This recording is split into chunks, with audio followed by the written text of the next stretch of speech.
চট্টগ্রামকে বিদেশির হাতে তুলে দেবেন, এটা একটা আন্তর্জাতিক চক্রান্ত চলছে। প্রিয় ভাইরা, অবস্থা সৃষ্টি হবে কে রক্ষা? তাই এই করিডোরের বিষয়, চট্টগ্রামকে বিদেশির হাতে তুলে দেবেন, আমার কেমন যেন মনে হচ্ছে এই কথাটা আমি সাংবাদিক বন্ধুকে অনুরোধ করবো আমার এই কথাগুলো পারেন প্রচার করুন।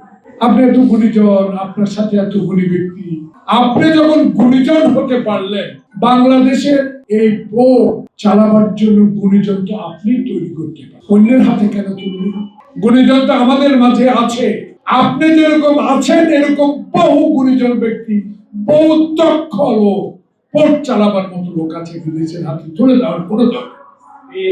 এটা একটা আন্তর্জাতিক চক্রান্ত চলছে। প্রিয় ভাইরা, তাই এসব চক্রান্তের হাত থেকে আপনাকে অবশ্যই বাংলাদেশের মানুষকে 1971 সালে খালি পায়ে হেঁটে যে যুদ্ধ করে দেশ স্বাধীনতা অর্জন হয়েছে 54 বছরে, অনেকে বলেন, অনেকে তখন চিৎকার দিয়ে বলেছেন আসেন মানচিত্র চিবাইয়া খাই।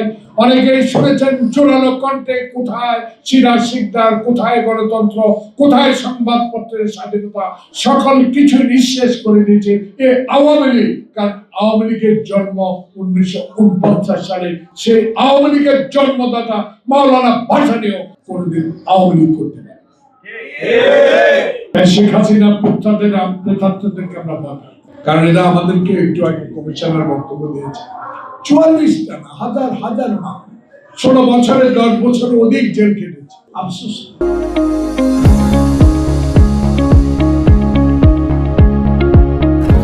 মেরুদণ্ড ভেঙেছে তারেক রহমানের, দোয়া করেছেন বেঁচে আছে।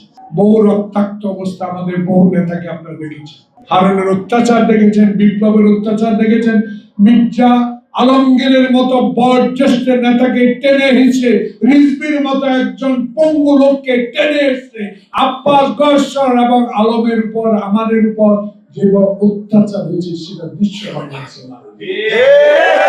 তো আপনি কি একটু মনে হয় না এদের কথা? আপনারা তো আমাদের কথা বলেন নাই, কিন্তু নিজেদের 18 তলায় হেঁটে উঠেছেন, সেটা তো আপনার মনে থাকা উচিত। শেখ হাসিনা আপনাকে লিফট ব্যবহার করতে দেয় নাই, বিনা কারণে আপনার বিরুদ্ধে মামলা দায়ের করেছে। তাই আজকে সকল বিষয়ে আপনি অবগত থাকার পরেও কেন, কি কারণে আটকে আছেন, এই বিষয়টা খোলাসা করা উচিত। এই বিষয়গুলো কোথায় আটকে আছেন, কোথায় আপনার ষড়যন্ত্র, এগুলো জনগণের কাছে বলে দেন না। আপনি গুণী ব্যক্তি, আপনার যে সুনাম, সেই সুনাম নষ্ট হয়ে যাওয়া সম্ভাবনা বেশি।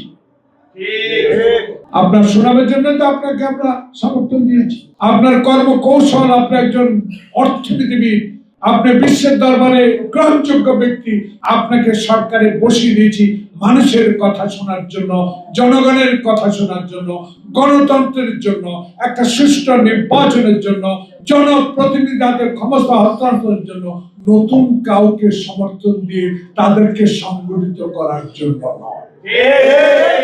এই কথাগুলো যেন মানুষ না বলে। আজকে শেষ কি বলতে চাই, নো করিডোর, চট্টগ্রাম বন্দর বিদেশের কাছে দেওয়া যাবে, সে বিষয়ে সিদ্ধান্ত হবে পার্লামেন্ট।